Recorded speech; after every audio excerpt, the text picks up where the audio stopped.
మన జీవితంలో దేవుడు అనుమతించినటువంటి పరిస్థితులు, దేవుడు జరిగిస్తున్నటువంటి కార్యాలు, మన వాళ్ళ జీవితంలో కూడా దేవుడు జరిగిస్తున్న కార్యాలు కొన్నిసార్లు మనకు అర్థం కావు.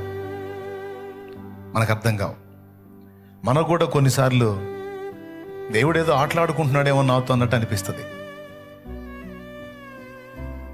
అంటే అంత నలుగుడు లేని వాళ్ళకి అనిపించదు, కానీ ఒక రేంజ్లో నిలబడతారు చూడు, వాళ్ళకి అనిపించింది ఖచ్చితంగా.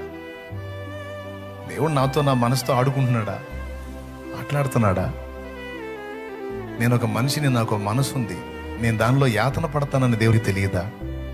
దేవుడు ఎందుకు ఇలా నన్ను ఆడుకుంటున్నాడు అనిపిస్తుంది. కొన్ని పరిస్థితులు మనకు ఏర్పడినప్పుడు గుర్తుపెట్టుకో, నిజంగా దేవుడు ఆడుకుంటాడా? నిజంగా దేవుడు ఆడుకోవడానికి, పాడుకోవడానికి, పిచ్చి పనులు చేయడానికి దేవుడేమన్నా పిచ్చోడా? దేవుడేమన్నా వెర్రోడా?